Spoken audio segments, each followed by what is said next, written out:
在这座窗框背后，有一个内部布满凸点的乐高狂喜箱。今天的主题叫未来之窗，在窗框背后的 3D 大箱子里搭什么都行，但必须锁定未来2字。限时12小时，欢乐组准备做一个宇航员出来，宇航员正在观察一个很像地球的星球。这时候就有人问了，宇航员为什么这么大？因为他们想玩点高难度的。看草图和画框里的线，这就是在设计强迫透视，也就是利用近大远小欺骗你的视觉。为了这个花活，他们还要把画框延伸出来一截，用来放置宇航员。Put that on the end. Hello. So that represents our astronaut. 但不仅承重上是个疑问，最重要的是模型尺寸的拿捏，这决定了空间如何分配。预估错一个地方都会导致整体失败。为了不让巨大的宇航员模型挡住后面的背景，他们选择把背景垫高。在比赛还剩1小时时，主持人出来强调了这场比赛的重要性。If you win the titanium brick this episode, you are guaranteed to make it into finals week. Great. Guaranteed. 1 hour to go. All right. Mike took me ages. 不得不说，欢乐组的宇航员是其他组争夺保送名额的强力对手。他们的强迫透视做得很成功，不仅搭建方式是最冒险的，用砖量也是最大的。他们绿色的天空和红色岩石搭配得很默契，但地下却多出了一种浅棕色，这让整个画面都变得稍乱了一些。Kirsty.I don't know how many bricks you laid, but you laid a lot of Lego. I really like this build for your bravery and how you've had a real crack at doing something really difficult. And I think that's to be commended. Well done. 有一组点题的方式非常高级，他们在窗框里讲了一个故事。一个男人正在小屋里休息，窗户外面是正在毁灭的地球。You're supposed to go for that sort of resting face like that.It does make it look like he's blown up the earth. Yeah. he's like, we got it. 他们还有个上期的冠军特权，虽说叫特权，其实就是节目组整的新活。When you hit this button, it will slow down time for everyone. Uh-oh. Everybody will have to build in ultra slow motion. What? Shut up.While you guys can build at regular speed. 于是大家都非常配合的进入了闪电模式。Nice one, Hamish. Hey, Joss. Air high five. Oh, we missed. 为了让画面里的男人看起来更自在，小哥还做了一个按摩器在男人肩膀上，如果加上窗框，就会让人有种在窥探某人生活的感觉。这时 Brickman 走过来，一句话让他们改3小时。 Can I ask a question? Where's the future? 这时候就有人要问了，都离开地球了还不够未来吗？因为乐高要搭建的是一种刻板印象，这样才能让路人一眼辨认出主题所在。他们又决定增加机器狗和机器人管家，直接展现未来科技。背景灯光亮起前就已经看到机器人的发光脸了。未来时代里，地球被摧毁，人们移居到另外一个星球上。坐在椅子上的男人正在享受按摩服务，旁边是他的机器成员们。修改后的机器人因为过于可爱，再加上亮眼的发光砖，完全代替男人成为了画面的核心。 I was a bit on the fence with his face, how that was going, but I think you managed to work it out. 胡子小哥组想要做未来朋克风，他们要做一个主角踩着滑板在零重力空间里跳跃的画面，就像回到未来里面的一样。为了增强未来感，他们在砖块屋里找了很多粉色透明砖，把灯带都用这些砖块围起来，开灯时就会直接升级成荧光粉灯带，就像这样。在这个悬浮滑板公园里，游客们在空中进行着各种动作，悬浮滑板在空中不停旋转，留下了巨大的蒸汽尾气。中间的主角是一个拥有机械臂的小女孩，一个2×2球形键做成了泡泡糖。他们对于神态的拿捏一向精准，只用了一些基础砖去塑造人物头部，就达到了非常饱满的效果。评委特别表扬了他们的灯光。I love how you put those fluorescent pink Lego elements around the light. It really adds a mood to it. You guys changed the lighting. Yeah. That fluoro pink, I think, adds a lot of atmosphere to it. 兄弟组这边选择了赛博朋克风，他们要做一个大屏广告，屏幕里的产品是至臻工具手套2099，应该叫顶配一只，更赛博一点。And it's going to be there, and it's going to be slowly rotating. 这副顶配2099手套囊括着各种工具功能，剪刀、螺丝刀、开瓶器，不要99，也不要9块9，只要300万信用点。我是第一次见到乐高的起件器，在作品里真的扮演了一个起件器，荧光色的网格和字体增强了未来感，用去颗粒化的方法搭建广告灯牌，打造出光滑的质感。在这场主题里，可以说是一个非常完美的作品。总结时，左下角的观众票选第1名，再次给了他们。 I was thinking in the future we speak emojis, so actually having emojis of all different sizes and... 这边的金发姐提出了一些想法，但自信姐觉得都不够好。 What about like drone delivery? I'm worried that the drone is not futuristic enough because it's pretty much already happening. 其他组的进度条都已经走了不少了，只有他们连头都没开，氛围非常焦虑。直到 Brickman 过来当了一回提示卡，告诉他们未来不一定是几十几百年后，过一段时间也算。If we were to play with that, you could basically build like the equivalent of a windowsill and have the delivery on that. I mean, you know, pizza. Wow, great, happy days. That's the future I like. 于是他们勉强采纳了无人机配送的主题。这时候两人心态上已经有点摆烂了，比赛犹如坐牢，无人机的搭建也不是很好，中间部分被吐槽像红色屋顶，只能祈祷不是淘汰赛。最终成品里可以看到他们修改过的无人机还原度好了很多。无人机来到窗台上配送了一份樱桃派，背景里还有很多无人机在进行工作。虽然整体观感还算过得去，但 Brickman 这边一口气直接修改了所有的 bug。 What I would say is I really love the plant. I think the plant's really cute and cool, but it's kind of distracting. It's really bright and poppy. Maybe a smaller version might have been okay. And likewise the butterfly. I love the butterfly, it's really cool, but it's as big as the drone. They're on the same plane. Like I would have loved to have seen that windowsill come out another 4 or 5 inches this way, even raise it up a little bit.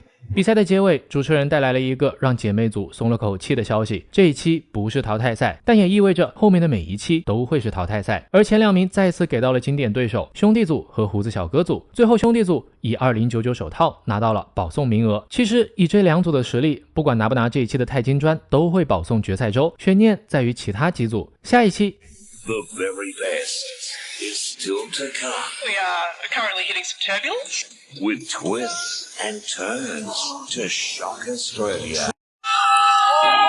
这块比家里旧洗衣机还能震的桌子，就是本期乐高大师的题目。选手们要在32×32的底板上，用乐高建造一座能够承受不断增加震动等级的塔，而且高度最少要达到 1.2 米。人家别的组都是设计了各种机械组和减震的方案，长发老哥却拿出了一个极其疯狂的计划，直接用基础砖狂堆，搭一个完全实心的乐高塔。这时候就有同学拍大腿了，这不就是最简单最坚固的方法吗？如果你也这么想，听听主持人算出的结果。 I reckon you've got to layer about every 4 minutes. 而且要连续8个小时不停歇的摁砖。评委认为他们不可能完成这个计划。 You are going to have carpal tunnel syndrome. 在疯狂的连续按砖8个小时之后，塔终于达到了 1.2 米。长发老哥带着比食堂阿姨还抖的双手完成了这一壮举。这一下他们终于可以嘲讽评委了。Cop it, Brickman. They do know I'm still the judge, right? 不停堆砖的过程中，长发老哥也没有忘记美学，将整座塔设计成丛林监狱的主题。激动人心的时刻到了，塔到底能扛住多少级的震动？ Right, here we go. Taking it to level 1. 这座上百斤的实心塔压得机器动弹不得。 You're really giving that machine a headache. 3. Uh-oh. 直到第4击时，机器才开始占上风。 Because it's back to 5. There we go. That's good stuff. Shake back to 6. Shake back to 7. 现在已经不知道是机器在破坏塔，还是塔在破坏机器 Shake 了。 back to 8. We're going to go all the way to 10. She's not going to move. 9. Come on, 10. Come on, 10. 10. 10. 此时震动等级达到了最高的10级，这座纯砖塔打败了机器。虽然塔身还是出现了一些裂缝，但他们成功创造了抵抗满级震动的记录。 Done it. We built a tower that worked. 下一期极度柔软的纯机械塔和长发老哥极度坚硬的纯砖塔，谁更胜一筹？看完这一集，我真的又重新见识了一次乐高的神奇之处。本期主题就是要搭建一个能扛住10级震动的乐高塔。本来以为前面长发老哥的纯砖塔已经很疯狂了，直到我看到了他们的塔。金发组不用基础砖，全部用机械组搭建，和上一期实心塔完全相反。这是一座极度柔软的塔，他们的机械组墙会通过螺栓固定在底板上，整个塔甚至可以晃动扭曲。身为南半球唯一认证乐高大师的评委都没见过这种离谱的设计。8小时的搭建时间结束，他们最后在塔顶放了一盒鲨鱼，想让一会儿震动的时候让鲨鱼洒落一地。这座100%的乐高机械塔到底能否吸收强烈的震动，以柔克刚？ 3, 2, 1. 第2集，塔已经开始微微倾斜。You've cleared that. You're moving to 3 level 集， 3. 顶部的鲨鱼不断跳了出来。 Sharks are beginning to fall. Level 4. It's favouring that lane. Oh my god, she's sticking together. 到5级时，哦不，鲨鱼盒子掉了下来，砸坏了塔的侧面。It's limboing! 7! Oh my god! I mean, Brickman! At what point do you call it? 金发组最终的成绩是7级，直到比赛结束，他们塔的中心框架还屹立不倒。要是再完善下，说不定真的能干过长发组的纯砖塔。下一期冠军作品来了，长发老哥真的要哭了。本期主题就是用乐高建造一座能够承受不断增加震动等级的塔。为了赢得比赛，这些选手们拿出了各种疯狂又离谱的技术，不是纯砖塔就是纯机械塔。我说就不能整点阳间的塔吗？夫妻组不负众望，搞出了一个基础砖和机械组结合的塔。他们先建立了一个中心支柱，四边各撑一个支架和中心支柱相连。就在搭建过程中，妻子灵机一动，想到了一个能让他们夺冠的计划，将塔做成一桶大爆米花，在震动的时候，爆米花就会蹦得到处都是。这画面光是想想就觉得很爽。看这零件到底叫一个潇洒。夫妻组的作品真的是全场塔中颜值担当了，上面是彩虹，底部是白色的爆米花桶。 I think our aesthetics are the best in the room. So if we can draw, we can win. 让我们开始蹦爆米花吧。 1. Little bit of popcorn. 2级， 2. 金色的爆米花不断的蹦了出来。 Oh my god, it's tilting already at the bottom. And 3. 4级， 5. 6. 7. 8. Wow, it's holding. She's holding strong. 9. 一直到9级，爆米花塔依旧坚固的没有一丝裂痕。 10级，夫妻组的塔也打败了机器，和长发老哥打成了平手。这种情况老观众都知道，技术并列第一就要开始比美学了。然而夫妻组的塔无论是创意和效果都太强了， And that's why it's Tim and Danny. 只能可怜一下长发老哥的双手了。 Just my wedding day all over again. Which is better? You do need to clear that up. Today. 下 Can 一 you 期 two just not help but make cool Lego models? That is the point of the show, right? 乐高大师岛屿改造计划最终章，姐姐组的想法是搭建一个在海底的岛屿，将地球反转。这项目投了。不过这搭的是啥海底世界啊？怎么还有个小人在冲浪？这不是海面上的活动吗？ Don't know what you're talking about. There's nothing there. 姐姐组的作品一眼看去仿佛置身大风车栏目组，海底的珊瑚和各种藻类倒是足够丰富，与这个类似帕特农神庙的神之建筑浑然一体，但色彩完全超载了。而且这海底突然涌起的巨浪让人有点出戏，咋的？刚进行过核试验吗？金发组压轴亮相，看得出来他们是虞书欣的铁杆粉丝。 Wow. Wow. Wow. 金发组的想法是搭一个绘土重生的新世界，这个蓝色的粘液人作为创世主，赋予了万物生命。火山岛屿改造计划最后一个作品新托邦，这个废墟之上的蓝色巨人叫 Steve， 不苟言笑的他在岛上栽种植物，浇水施肥，创造万物。 You nailed the whole new world. You're actually making a new world. 回忆一下前面几期，你觉得最屌的那个作品是什么？最终片尾把小金砖和小胖砖都给到了搭建出东方风格浓郁的巨眼之塔的基友组。下一期炸就完事儿了。 What's one thing that's better than Lego? Blowing up Lego.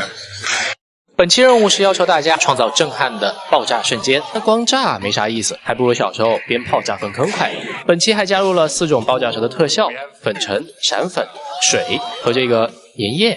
怎么听着和炸粪坑差不多啊？长发老哥抽到的是粉尘特效和双枪侠盗人仔 ，Q 之点点 W 之点点的。这个人仔就是他们作品里的英雄，因为抽到的是粉尘特效，他们将作品设定在尘土飞扬的西部世界。剧情是侠盗抢了银行的钱，接近穷人，然后扭头竟然给银行炸了。这好吗？这不好。虽然这集看的是爆炸瞬间，不能光爆炸这么简单，肯定要整点活出来。长发老哥在人仔头上拴了根绳，好让侠盗的帽子在爆炸的时候能飞出去，像这样。他们实验了很多次，就为了接下来的爆炸正片。 Everything is really resting on this hat. 4, 3, 2, 1. 爆炸的瞬间，侠盗的帽子飞了出去，出现了一个光头。看来绳子被证实是一个完全没必要的东西。慢放中，整个屋顶斜卷的零件飞过了他的身边，但没有打到主角。可谓装逼桥段中的经典画面。从爆炸的结果看得出，他们故意将银行搭得松散些，这样只有银行炸碎了，而旁边的房屋和峡谷完好无损。I think that is masterful. 比炸乐高更有趣的事情是什么？搭一个自己最讨厌的作品，然后炸掉它。就比如这个迪士尼风的梦幻城堡，竟然是这两个最讨厌粉丝的老哥搭的。这一期他们抽到了女骑士人仔和亮粉特效，这设定很适合做迪士尼那类的故事，所以他们准备做一个仙女教母的城堡。故事中，邪恶女骑士要把城堡炸个粉碎。We've intentionally picked colours that we hate, so that way we won't have an attachment when it. 白发老哥虽然嘴上一直说讨厌粉色，但城堡搭得意外的完美。搭到一半的时候，主持人拿来了一盒脑袋，给女骑士配上了冠军 AD 的同款表情。一切准备就绪，这个看起来粉嫩可爱的城堡即将被炸毁。Fairy Princess Kingdom.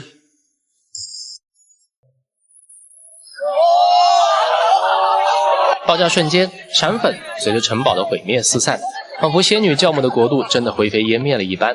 一个砖块和女骑士擦肩而过，非常帅气。女王GG了。 One of those super cute teddy bears survived. 下一期 If we were to blow up your model another 10,000 times, I don't think we'd get that ending. 动作大片最标志的镜头是啥？莫过于主角走在前头，身后是一场慢镜头的大爆炸。为了这一瞬间的爆炸，选手们需要连续搭建10个小时。本期的冠军闺蜜组，他们抽到武士人仔作为自己故事的主角，以及爆炸时会出现的水花特效。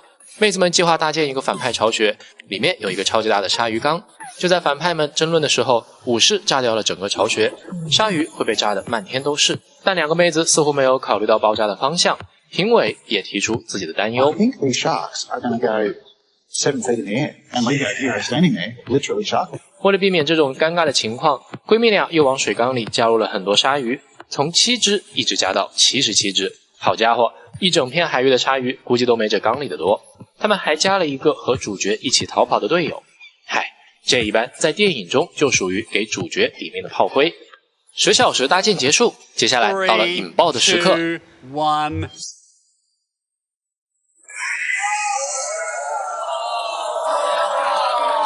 爆炸瞬间，水特效和鱼缸配合的天衣无缝，好像真的是鱼缸被炸漏水了一样。然而鲨鱼呢？难道真的像评委的预言一样？ Leave our hero standing there, literally shark. 就在这时，简直是神来之笔，一只鲨鱼落下，天降正义般的终结了炮灰。77只鲨鱼里的天选之子，原来真正的主角是这只鲨鱼。什么武士？真不熟。 Literally a 1 in a million. If we were to blow up your model another 10,000 times, I don't think we'd get that ending. 乐高大师第2季再一次实现了我们没法在家里尝试的事情——炸乐高。话不多说，看看他们这次能炸出什么新剧情吧。发小组抽到了海盗女王人仔和粉尘特效，海盗女王即将炸掉敌军的基地，面对还在用冷兵器的维京人用炸药，这可真是降维打击。女英雄身后的敌军，每个人仔的表情都很愤怒，不过他们马上就愤怒不起来了。3,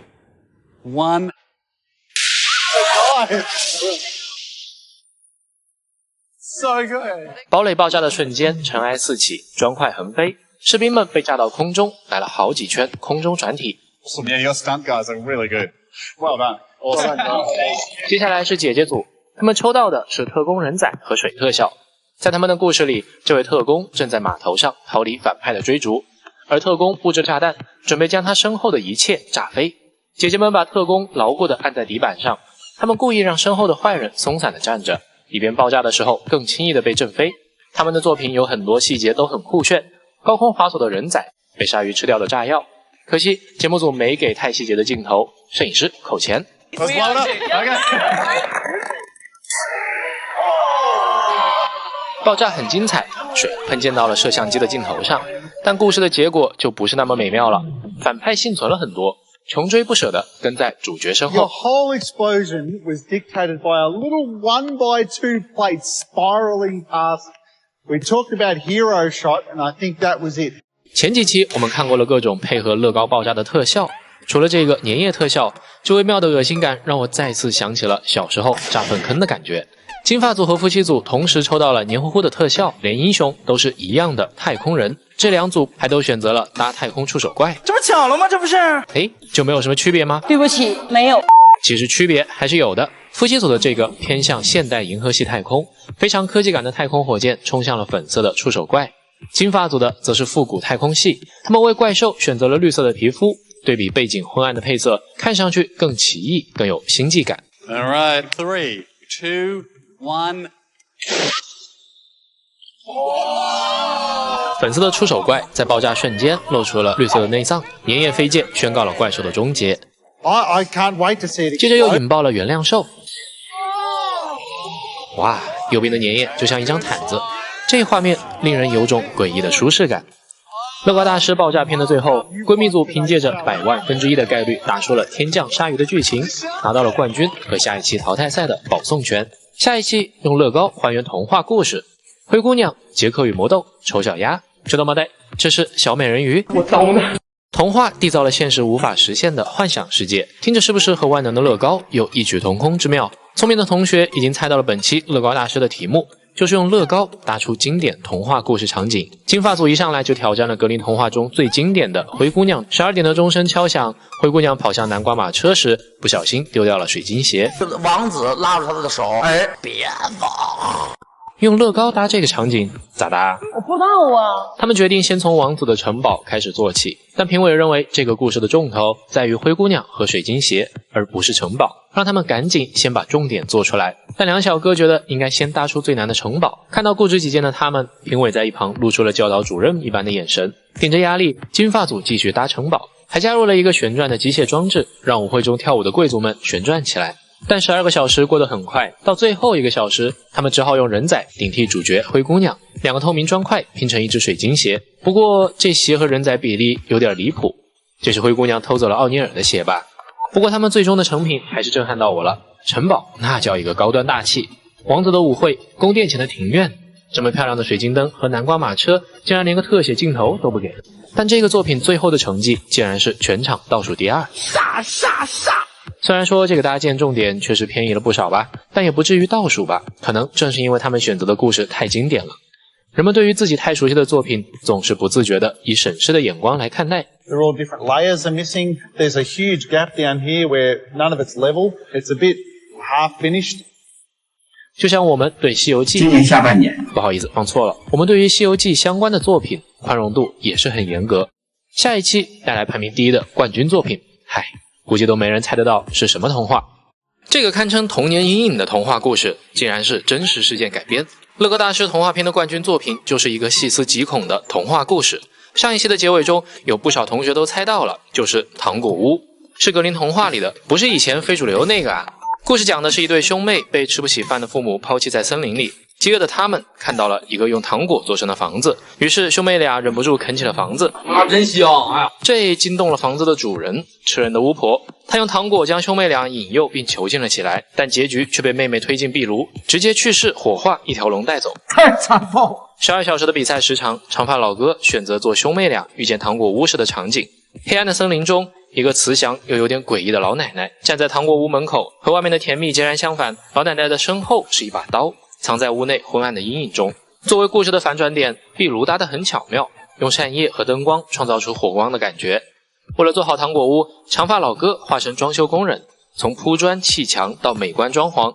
但最难的还是要数糖果屋这个能开合的屋顶。上一季大胡子组的教堂也是同样的设计。为啥说这个故事是个黑童话呢？其实糖果屋的创作背景是1315年席卷欧洲的大饥荒。在当时，易子而食并非危言耸听，吃人的巫婆并不是荒诞童话的反派，而是悲剧现实的主角。故事的开头，兄妹俩的父母因饥荒遗弃孩子的现象也比比皆是。其实讲完整篇故事，也只有结尾兄妹生还算得上童话了。这真是我小时候看过的童话故事吗？这也太三观不正了吧！乐高大师童话片，基友组和夫妻组都选择的是杰克与魔豆。夫妻组搭的是故事前半部分，故事讲的是一个贫苦的孩子杰克，借助魔豆藤爬到了巨人的家，偷走了金币，还有一只会下金蛋的鹅和会弹奏美妙音乐的竖琴。好家伙，真是啥也没给人留啊，太缺德了。基友组搭的是故事的后半段，杰克偷财宝被巨人发现，在巨人追赶他的时候，杰克挥刀砍断了魔豆藤，摔死了巨人。从此杰克和母亲过上了幸福快乐的生活。臭不要脸你！这不劳而获的三观不就是切个网拉吗？这辈子不可能打工呢。机油组选择的这个巨人追逐杰克的画面，估计是全场难度最大的挑战。先别想造型好不好看了，光保证弯曲的斗藤坚固，硕大的巨人还要固定在魔藤上，都是超级难点。但从最后的成品来看，你真是个小天才。夫妻组选择的是杰克去巨人家偷走财宝的场景，不过这人仔尺寸的小杰克，要是能给这大鹅和竖琴都偷走，也算是励志了。仔细想想，杰克与魔豆这则童话似乎是历史的写照。苹果的杰克所代表的是早期的欧洲殖民者。欧洲殖民者对财富的极端渴望，使得他们实行对亚洲、非洲和拉丁美洲进行财富和文化的多重侵略。不仅像故事里的杰克贪得无厌地掠夺资源，最后还让巨人失去了家园与生命。这谁搭的烟囱这么长？等圣诞老人爬出来，清明节都过完了。其实这个长得像烟囱的建筑是乐高大师童话片里长发公主居住的高塔。要说整个作品的难点，就是黑公主弯曲的长发了。虽然发小组将头发弧度处理得很完美，但头发和人仔尺寸的公主相比，就有点扯淡了。实话说，发小组的长发公主搭建的还是太保守了，没有让人印象深刻的地方，不像下面两位妹子搭的小美人鱼。Runa's really good at sculpture. 你骗谁呢？女的，美人鱼啊！虽然造型一言难尽，也少了故事本身悲情浪漫的质感。但我还是很喜欢这个作品的一点是，小美人鱼望向的塔楼顶部放满了她没有的人仔腿部，这设计真是吓人诛心呀！最讽刺的是，小美人鱼本身并不是人仔，再多的腿也永远无法属于她。其实要说擅长造型，下面的姐姐组可是真的擅长。姐姐们选择了丑小鸭这个经典到没人讲的故事，她们将一个场景分割成了两部分，一边是被排解的丑小鸭，另一边是透明砖做成的已经蜕变的天鹅。她们将鱼带传动巧妙地做成了流水。喵啊！童话片淘汰赛的结果，玄学组的两个妹子在作品小美人鱼上发挥失常，离开了比赛。下一期没有凳子的情况下，怎么把乐高堆到天花板的高度？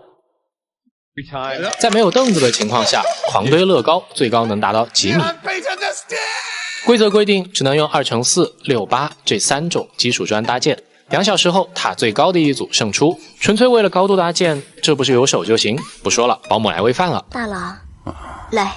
夫妻组先做出了大地基和宽底座，因为不允许用凳子，选手们都选择先搭出2座塔，一座粗一座细，然后将细的塔接上去。夫妻组这种错缝搭建的塔身虽然能让整体稳固，但是对于上面最细的塔就说不好了。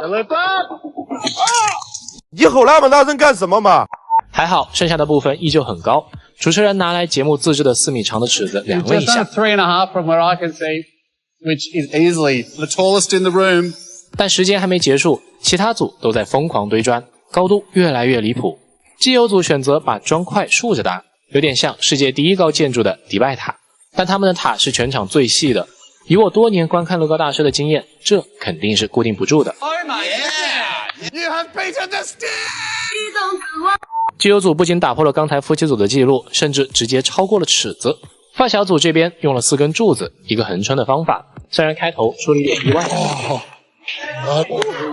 Oh, let me measure that smile. That is a 10cm smile that someone else is missing. 比赛进入了倒计时，周围不断有倒塌的声音。最后的几秒钟，发小组的塔也成功稳住，直冲天花板，但和机油组的塔不相上下，还是需要尺子来决定冠军是谁。You guys have also beaten the stick! 最后，发小组以将近5米的成绩拿到了冠军和下一场比赛的特权。下一期挑战地心引力，在一块悬空的砖块上搭建。How are we gonna do this? Today's build. Just straighten me up a bit, please. Sure. 今天的挑战是乐高大师有史以来难度最高的，在一块悬空的砖上搭建。那悬空搭建最大的难点就是胳膊容易酸，最大的难点就是重量和平衡问题，而且搭建时砖块会不停地摇晃，很容易掉下来。发小组想把自己儿时的想法变成现实，做一个拔地而起的漂浮城市，但随着砖块的增加，地基开始逐渐倾斜。虽然稍微斜点角度会更有漂浮在太空的感觉，但评委不这么认为。That needs to be level. 还好他们在上一期高塔赛中拿到了冠军特权，比其他组多出1个小时的比赛时间。最后他们决定增加上方城市的重量，来保持整体平衡。发小组用了各种小零件建成了这个极其巧妙的微型城市，他们用各种颜色的透明砖做成了微型楼房，一块斜面砖和1×1砖做成树木，看上去整个城市被无形的苍穹笼罩着，外面则围绕了许多外星生物。这个小怪物竟然是由眼球、3个方向盘和一个牛角零件组成，连街道上的车都是用旱冰鞋零件做成的，真的是将乐高玩到了极致。城市下方也布满了各种长条的零件，整个城市好像真的被从地面撕扯下来了一样。 It's really awesome. Amazing. Well done. 如果要在一块悬空的砖块上搭建，搭个什么才足够炫？地球、行星还是 UFO？ 如果你想的都是上面这种圆形的物体，那么恭喜你达到了本期最难的挑战。 Lego is primarily square, so building circles is difficult. Lego is not helping you out trying to build a circle. 但是我们长发老哥明知山有虎，偏向釜山行，他们就是要计划做一个 UFO 绑架小农场的画面。眼看他们解决了形状的难题，评委继续跳出来给他们增加难度。If I may, can you make me a cow? 长发组最后的成品是我在乐高大师里看过故事最清晰的作品。硕大的飞碟，侧面闪烁着信号灯，底部发出的光束将屋顶打穿。玉米地旁的农夫惊恐地望向天空，那一刻，他们都变成了光。飞碟发出的光束绑架了农民伯伯和他养殖的马，还有这只评委要求的奶牛。奶牛搭得太完美了，成了故事的点睛之笔。第一眼还以为是乐高专门的动物零件。But overall, looks amazing. Super cool. Well done. Well done, guys. 下一期全场最大的作品，所有重量都在一块砖上，这真的挂得住吗？漂浮城市 UFO 在一块悬挂的乐高砖上，还能搭出什么离谱的东西？机油组作为我心中目前夺冠的1号种子，这一次又搭出了个神作。他们一拍即合，准备做一个海盗飞艇。先把飞艇的骨架和机械部分搭好，然后拼外壳加细节。但等到快完工的时候，这艘飞艇大到已经搭到了桌上。对比一下其他组的作品，就知道这玩意儿有多大了。规则规定，展示的时候是不能有桌子的，这么多重量都挂在一块砖上，不得散架了。评委让他们赶紧把桌子移开，测试一下。 I am freaking out. If this thing falls, we're out of the competition.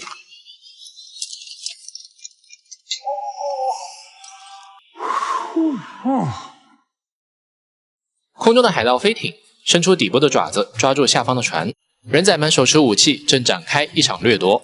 从设计到拼搭，这是10个小时的工作量。这是乐高拼装机吧？ Out of all of our builds here today at LEGO Masters, if this was a LEGO set, this would be the one I would buy. 唯一美中不足的是，因为海盗飞艇实在太大，所有零件的重量都在向那一块悬挂的砖施压，导致飞艇顶部微微变形，但并不影响我喊666。That is absolutely epic. Well done, guys. Thank you. 今天的挑战是在一块悬空的砖上搭建，夫妻组准备在悬挂的砖上搭一条鱼。不过这鱼，夫妻组搭的是灯笼鱼，就是安康，俗称蛤蟆鱼，头上有个会发光的小灯笼。这是他们第一次尝试机械组，准备给灯笼鱼做会动的鱼鳍。虽然听着挺酷炫，但就在比赛即将结束的20秒，出现了意外。I mean, it's not 100%. Oh, shoot. I'm sorry, but this is not going back together. 7. 灯笼鱼的鱼鳍掉了一半，这也是乐高大师极少出现的失误，一旦出现，基本就要回家了。他们的故事非常清晰明了，深海中的巨型灯笼鱼正在用舌头捕食一艘小型潜水艇。夫妻组特意将鱼的舌头做成这样，既固定了潜水艇，也营造了潜艇逃亡时的紧张感。That is the technicality that could send us home. You've had 10 hours. You can't leave things until the last minute to have them tested and working. Yeah. You simply can't. 说实话，我还挺喜欢这只灯笼鱼的，要是就这么淘汰，太可惜了。让夫妻组没想到的是，另一边的闺蜜组用更大的意外拯救了他们的失误。闺蜜组的黑发小姐姐临时生病下线，剩下一个妹子在心态和队友的双重崩盘下，艰难地搭出了一只皮纳塔。拉开开关还会掉出许多糖果。虽然单人搭建很艰难，但依旧避免不了被淘汰的规则。And unfortunately, today, you'll be leaving the competition. Anna, you're a legend, mate. Well done. Thank you. Well done. 下一期虽然前面几期的搭建一个比一个厉害，但这个才是冠军作品。前面看完了那么多在悬挂砖上搭出的大师级作品，但我万万没想到冠军作品会是这个。金发组的故事也贼简单，他们准备搭一个鸟笼，一只扒住笼子的猫。估计是技术有点跟不上想象力，他们的搭建进度非常坎坷，评委也实在看不下去了。You've done all this fancy edge work here to make a square. I did this with 6 Lego bricks. You've wasted 4 hours in a 10-hour challenge making a square. 他们用短销衔接带孔砖来做笼子，但这完全不像个笼子，更像个拖布。搭到一半的时候，金发小哥终于自己也看不下去了，拆掉了笼子，陷入了精神失控的状态。此时比赛只剩下5个小时。就在我觉得金发组这集就要杀青回家了的时候，他们压力之下出奇迹，用轴和连轴器给笼子搭了出来。不过一只猫扒笼子实在影响平衡，于是他们又做了只猫和更多的鸟，最后就变成了这样。2只猫扑在笼子上，吓坏了笼子里的鸟。乐高搭角色造型是非常困难的，尤其是五官的塑造。金发组能完成这个冒险的想法也是实属不易。 When we were halfway through, I thought you were almost sunk, but you adapted and overcame. And for that reason, you're today's winners. 等会儿，就算冠军不给前面那些神仙打架的作品，给这个是不是有点勉强了？说实话，我觉得下面的姐姐组都比他们搭的好看。姐姐组准备搭一个公主从恶龙手中拯救骑士的故事，反正能用乐高把龙搭好的都是大佬。在云端之上，龙带走了骑士，但这次救人的却是公主，很带感的剧情。云朵上许多的冰激凌零件削弱了砖块的棱角感，让云朵看起来非常柔软。龙的造型和配色非常有邪恶的威慑力，但如果龙能做得大一点就更好了。下一期 3D 艺术、造型美学和技术的究极考验。用乐高搭一幅画，这么简单，不是有手就行。然而定眼一看，这个画框是有深度的，也就是要搭一幅 3D 立体画。当然光立体也不行，评委规定模型必须要冲出画框，有一定的透视感。这种美学搭建完全是长发组的舞台。长发老哥无论是纹身、喷绘还是画画都是专业级的。好家伙，这都开始给草图上色了，职业选手禁止参赛。他们做的是一株向观众扑来的巨型捕蝇草，就是这个东西。捕蝇草旁边还围绕着藤蔓和许多苍蝇。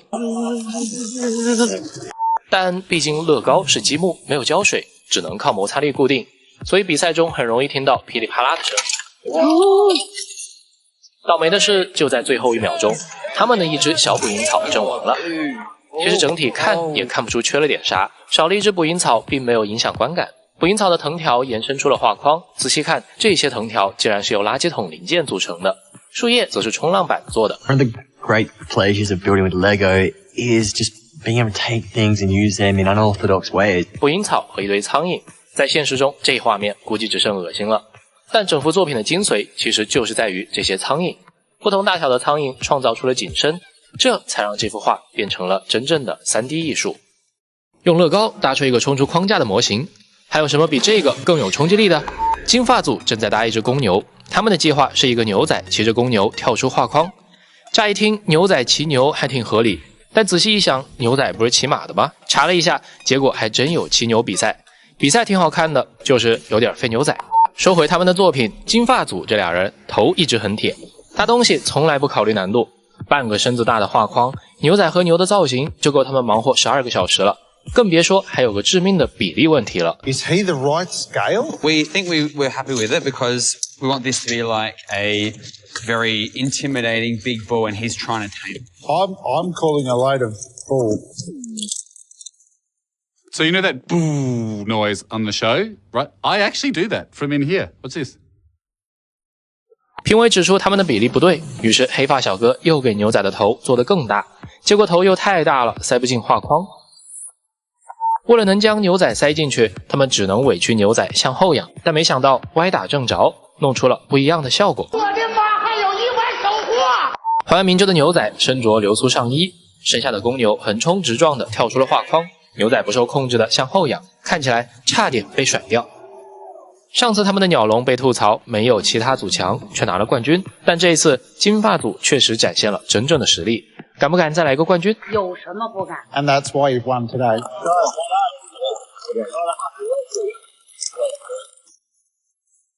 平面设计师是怎么用乐高搭出一张海报的？本期要搭出一个冲出画框的模型，基友组准备在画框中搭一张上世纪的 3D 电影海报。记得我第一部看的 3D 电影还是09年的《阿凡达》。作为平面设计师的黑发老哥也是第一次用乐高搭电影海报。他们要做的元素非常多 ，3D 的标题字、怪兽、套装级别的飞机也搭得毫不费力。还有这个主持人头上的眼镜，这种红蓝 3D 眼镜好多年没见过了，也算是时代的眼泪了。浓烈的色彩配上超大的字体，组成一幅上世纪60年代的 3D 电影海报。画面中的怪兽正将飞出画框的飞机抓回来。这一期对于基友组来说没什么难度，可因为他们过于重视 3D 效果，反而削弱了他们的能力，艺术性没过得了评委这关。越是简单的题目，搭起来就越难。姐姐组这边的计划是做一只巨型章鱼怪挟持海盗船的场景，这不是《加勒比海盗2》的剧情吗？船长打俄洛伊，这一波是相爱相杀。冲出画框的海盗船被巨型章鱼卷住了船身，而海盗船的目标藏着财宝的小岛就在不远处。他们的问题和上面的基友组一样，都是艺术性差了些。但基友组明显实力碾压。下一期画框搭建最终篇。So unfortunately today, Jay and Stoney, you'll be leaving us. Today's build is called 3D art. Oh no. 听见艺术俩字就头疼的发小组，他们这次准备玩点不一样的东西，沿着光路作画，就是用砖块的颜色模拟被照亮的街景，搭出纽约街道上情侣相互拥吻的画面。但发小组的思维似乎也被画框禁锢住了。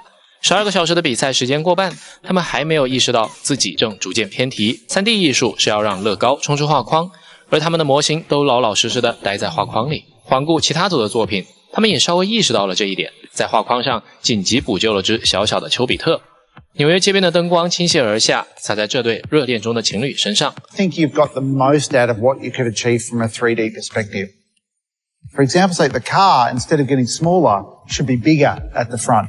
画框上孤零零的丘比特也没有给 3D 效果加分，于是他们和姐姐组一起被列入了淘汰的队伍。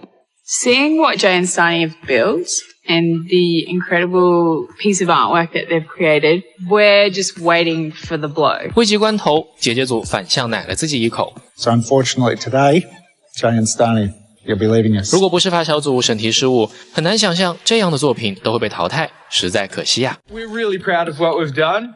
That thing is a whopper. 2 top 2s and a first. Amazing. Oh! Have fun. Have fun.